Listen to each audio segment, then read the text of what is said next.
No, in this case, I think we have to go all out.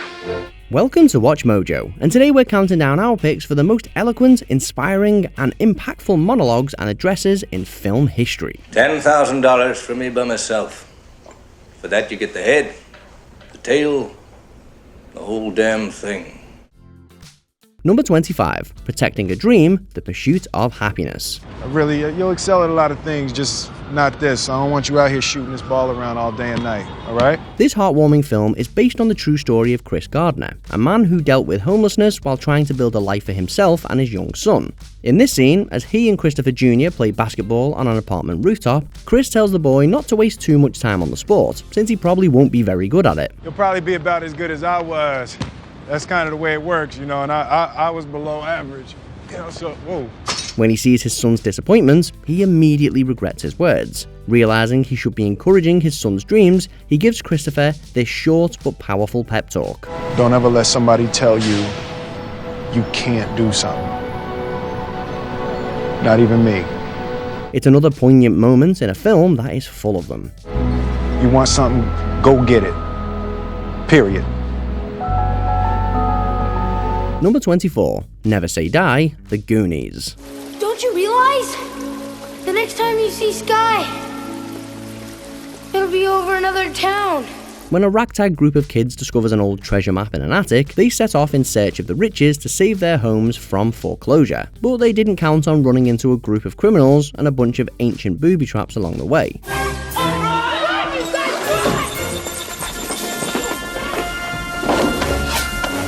When given the chance to bail on their adventure, some of the kids, understandably, are eager to take it. But Sean Astin's Mikey isn't going to let them quit without a fight. Look how far we've come.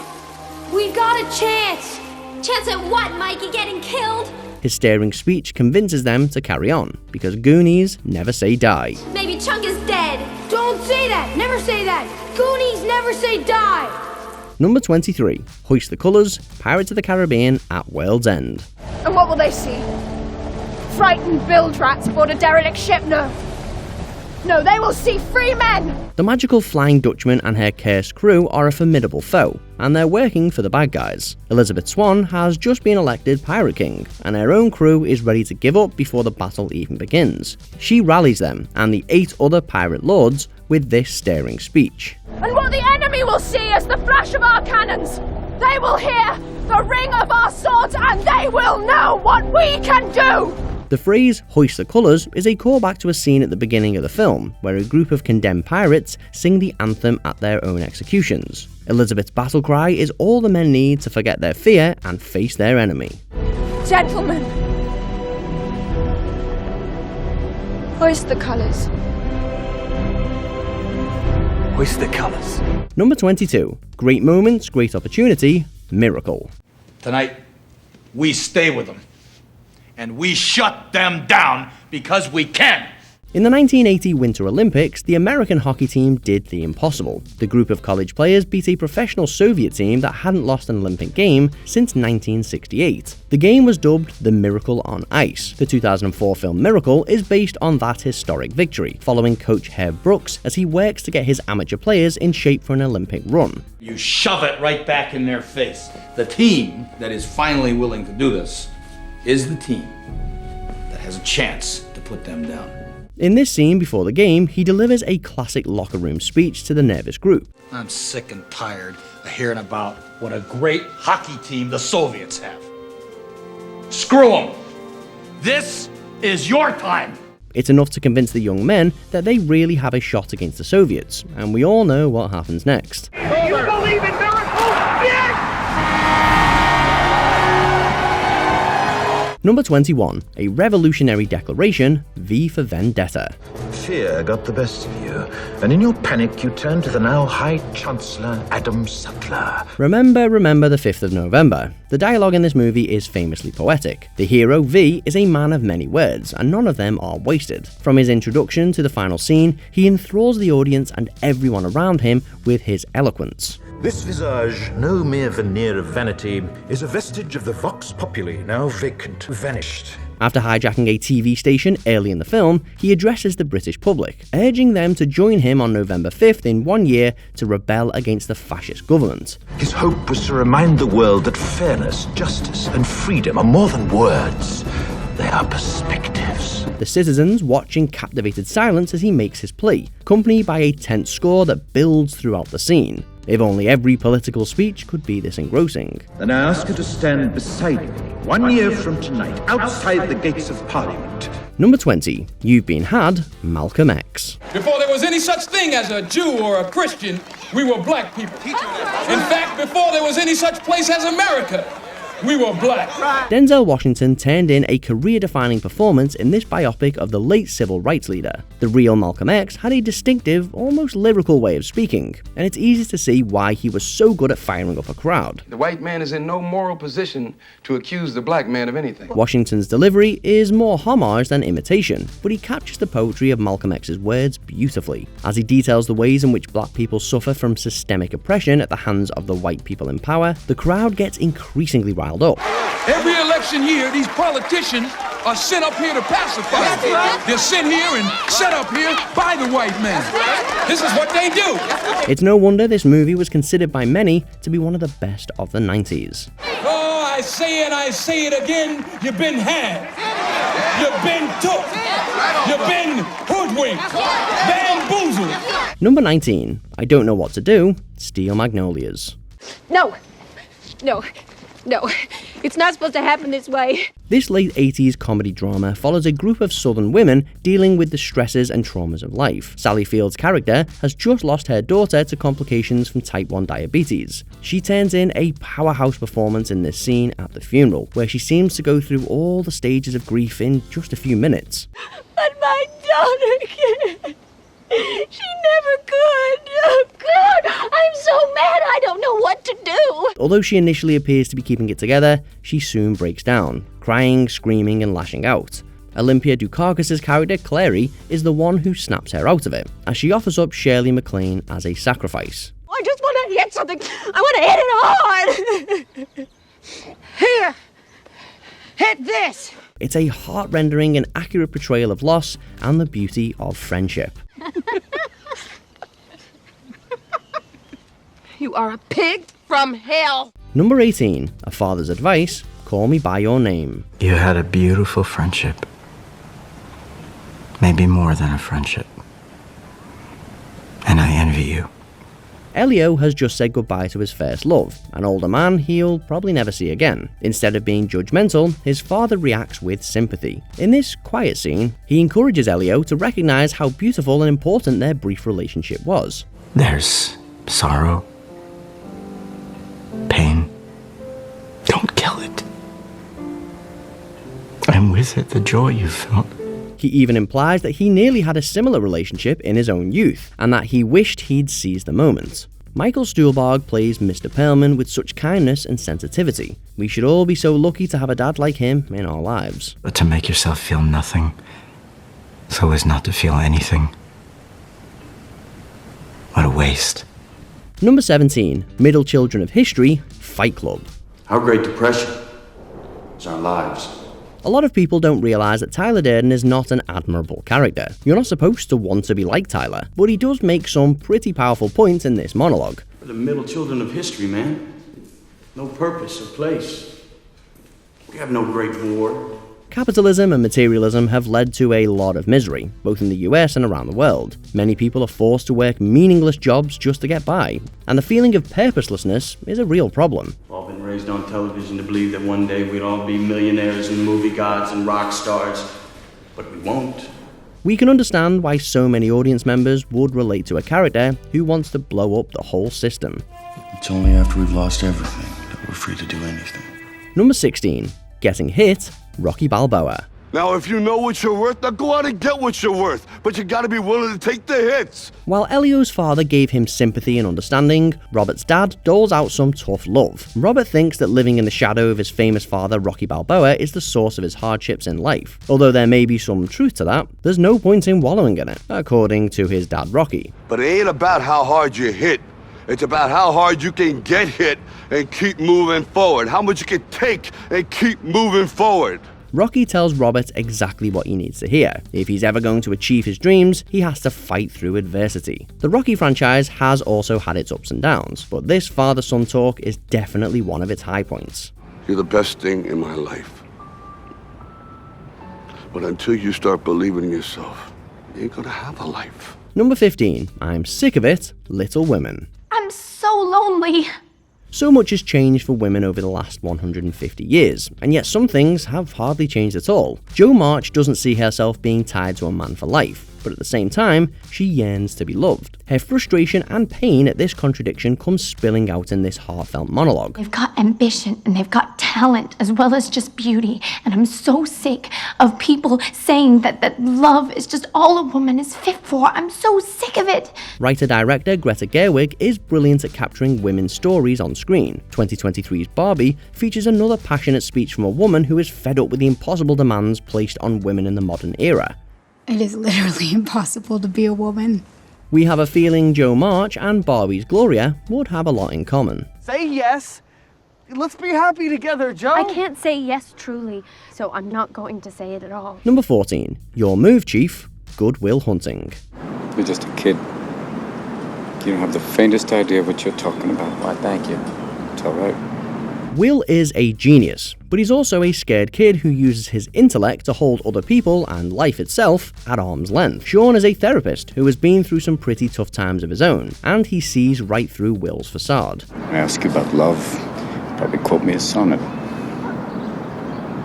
But you've never looked at a woman and been totally vulnerable.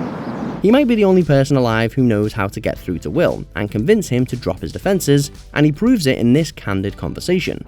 Do you think I'd know the first thing about how hard your life has been? How you feel? Who you are? Because I read Oliver Twist. It's amazing how many similarities there are between this monologue and another one that Robin Williams gave just 8 years earlier. In Dead Poets Society, he addressed a classroom full of prep school boys and helped them to understand the value of literature and poetry. That life exists and identity. That the powerful play goes on and you may contribute a verse. Number 13. Band of Brothers, Henry V. If we are marked to die, we are enough to do our country loss. On the eve of St. Crispin's Day at the Battle of Agincourt, the English troops are outnumbered 5-1, but King Henry doesn't want to hear any complaining about it. He riles up his men by encouraging them to think of the glory they'll have if they're victorious, and how envious the men who stayed home will be. And Crispian shall ne'er go by from this day to the ending of the world! The speech comes straight from Shakespeare's original play, written over 400 years ago. The language might sound archaic to modern ears, but the sentiments and the soldiers-inspired cheers are timeless. Upon St. Crispin's Day! Number 12. Rehabilitated, The Shawshank Redemption. What do you really want to know? Am I sorry for what I did? Well, I am. The first scene that takes place in Shawshank Prison, and the first time we meet Red, is at a parole hearing. He's still relatively young and eager to tell the parole board what they want to hear. I can honestly say that I'm a changed man. I'm no longer a danger to society. 20 years later, Red is much older, more jaded, and more honest. He no longer cares about pandering to the board. Instead, he's open about the terrible choice he made that led him to this place, and he's accepted that he may never leave it. There's not a day goes by I don't feel regret. Not because I'm in here, because you think I should. Ironically, it's this honesty that finally earns him his freedom. Number 11. Greed is Good, Wall Street. The new law of evolution in corporate America seems to be survival of the unfittest. It might be one of the 7 deadly sins, but that doesn't mean it's a bad thing. At least not in Gordon Gekko's eyes anyway. In fact, if you replace the word greed with something else, like desire or striving, the things he's saying wouldn't sound so bad. The point is, ladies and gentlemen, that greed, for lack of a better word, is good. However, considering how many terrible things we see him do in the pursuit of wealth, there's no question that greed, in this case, is very, very bad. But that doesn't make this speech any less fun to watch. Greed, you mark my words, will not only save Teldar paper, but that other malfunctioning corporation called the USA. Douglas's performance as the single-minded gecko earned him an Oscar, and judging from this scene alone, we'd say he deserved it. Number 10. Never Take Our Freedom, Braveheart. I am William Wallace. William Wallace is 7 feet tall. Yes, I've heard. Even if you've never seen this movie, you probably know this scene, or at least the last line. Facing up against a much larger and stronger English force, the Scottish army is ready to cut and run. Will you fight? Against that? No! We will run! But William Wallace has seen the brutality of the English firsthand, and he doesn't want to live under their thumb anymore. To come back here and tell our enemies that they may take our lives, but they'll never take our freedom! He acknowledges that they're outnumbered, and that there's a good chance they'll die if they stay and fight. But in his mind, it's better to die fighting for freedom than to live a long life as someone else's subject.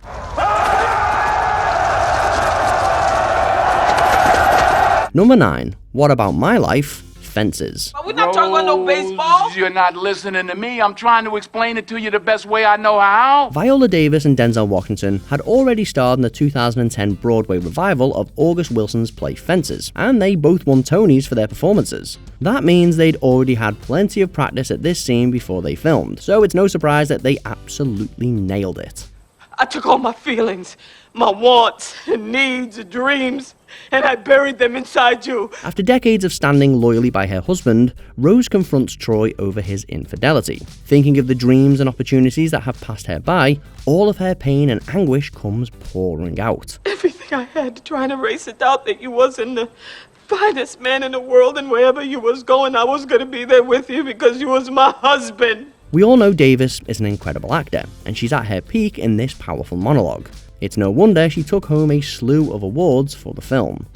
You're always talking about what you give and what you don't have to give, but you take too, Troy. Number 8. I'm As Mad as Hell, Network. Well, I'm not going to leave you alone. I want you to get mad. This 1970s black comedy basically predicted the cable news outrage machine. News anchor Howard Beale is in the middle of a breakdown, but instead of pulling him off the air, his savvy boss makes sure the camera stays on him.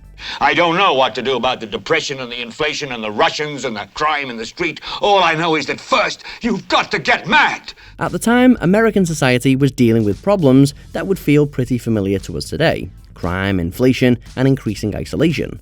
We get why Howard's rant connected with so many viewers. Sadly, Peter Finch passed away shortly after this iconic performance, but the Academy still recognized him with a posthumous Oscar. Go to the window, open it, and stick your head out and yell, I'm as mad as hell, and I'm not going to take this anymore! Opening a window and shouting into the void actually sounds pretty cathartic. You might even want to give it a try.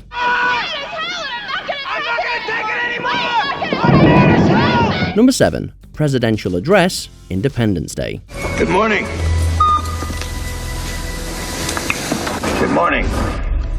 They just don't make movies like this anymore. Bill Pullman's short but impassioned speech to a mismatched group of pilots doesn't contain a drop of sarcasm or cynicism. Perhaps it's fate that today is the 4th of July, and you will once again be fighting for our freedom. It might come across as corny today, but if you saw this movie in a theatre back in the mid-90s, you know that audiences absolutely ate it up. Pullman's eloquence and sincerity, combined with the intense score, made people want to stand up and cheer. We're going to live on. We're going to survive.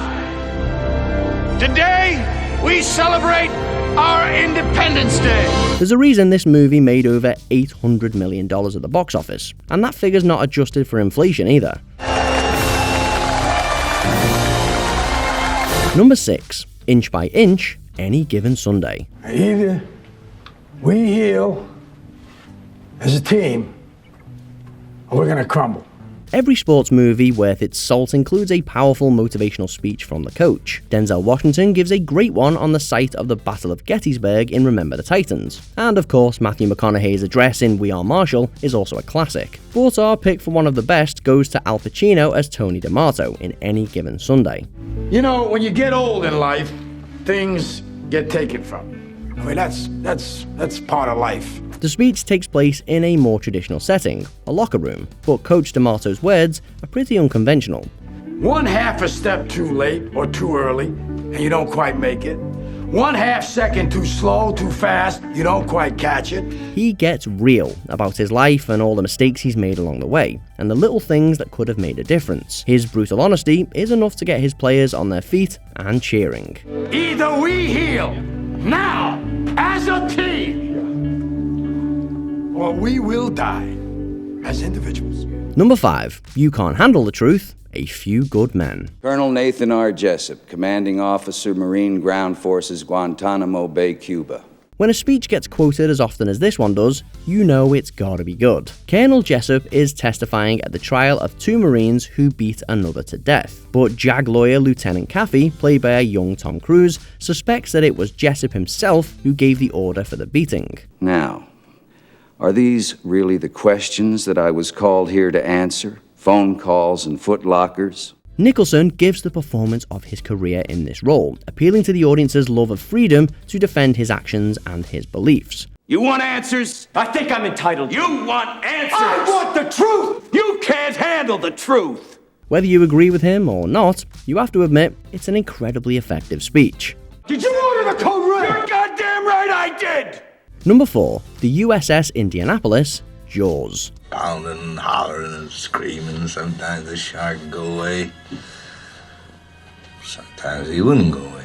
He might not look it in this movie, but Robert Shaw was a Shakespearean-trained actor from England. And although his character Quint comes across as a grizzled old man, Shaw was only in his late 40s at the time of filming. But it's not gonna be pleasant. I value my neck a lot more than $3,000, Chief. His ability to disappear into the role is astounding. In this monologue, Quint recounts the story of a real-life disaster, the sinking of the USS Indianapolis during World War II. You know the thing about a shark? He's got lifeless eyes, black eyes, like a doll's eye. Up to this point, the audience has mostly seen Quint as an eccentric weirdo, but this monologue reveals that he's witnessed true horrors. It is totally enthralling, and his crewmates are under his spell through the entire story. Anyway, we delivered the bomb. Number 3. Not this day, The Lord of the Rings, The Return of the King. Sons of Gondor! Of Rohan! My brothers! There are so many inspiring monologues and speeches in this trilogy, it's almost impossible to pick just one. King Theoden's rallying cry to the Rohirrim at Gondor is short, but it still gives us chills. But nothing tops Aragorn's speech to the men of the West at the Black Gate. A day may come when the courage of men fails, when we forsake our friends and break all bonds of fellowship. But it is not this day. The men are vastly outnumbered, and they know they probably won't come out of this battle alive. Their goal is not to win, but to distract Sauron and the Orcs long enough for Frodo to complete his mission. Only a leader like Aragorn could convince an army to take on such a hopeless mission. By all that you hold dear on this good earth, I bid you stand! Men of the West! Number 2. Do Your Duty to Kill a Mockingbird. In our courts, all men are created equal. Gregory Peck had a long and successful career as an actor, but the role he's best known for today is the lawyer Atticus Finch. He's tasked with defending a black man accused of assaulting a white woman in 1930s Alabama, and he knows he has his work cut out for him. One iota of medical evidence that the crime Tom Robinson is charged with ever took place. The evidence is clear, but it will still take more than reasonable doubt to clear Tom Robinson's name. In his closing statement, he calls out the townfolk's own racism, pointing out how absurd it would be to condemn this clearly innocent man. My pity does not extend so far as to her putting a man's life at stake. He truly believes in equal justice for everyone, and he implores the jury to carry it out. In the name of God, do your duty. Before we continue, be sure to subscribe to our channel and ring the bell to get notified about our latest videos. You have the option to be notified for occasional videos or all of them. If you're on your phone, make sure you go into your settings and switch on notifications. Number 1. The Barber's Address, The Great Dictator. We want to live by each other's happiness, not by each other's misery. We don't want to hate and despise one another. Charlie Chaplin is best known for his comedy, and most of this film, which satirizes the Third Reich, is pretty funny. Chaplin's character, a Jewish barber, happens to look exactly like the dictator Adonai Heinkel. This, of course, leads to plenty of hijinks. However, when the barber is called on stage to address a victory parade, he seizes the opportunity to call for kindness, brotherhood, and democracy. We think too much and feel too little. More than machinery, we need humanity. More than cleverness, we need kindness and gentleness. At the time of filming, World War II was devastating Europe. Chaplin himself was English, but working in the US, and many see this speech as a rallying cry aimed directly at his American audience. You, the people, have the power to create machines, the power to create happiness. You, the people, have the power to make this life free and beautiful. I mean, what can we say? It's beautiful, poignant, and as relevant today as it was nearly a century ago. Let us fight for a world of reason, a world where science and progress will lead to all men's happiness. So, which movie speech makes you want to stand up and cheer? Let us know in the comments. Well, let me clue you in, pal. The ice is melting right underneath your feet. Did you enjoy this video? Check out these other clips from WatchMojo and be sure to subscribe and ring the bell to be notified about our latest videos.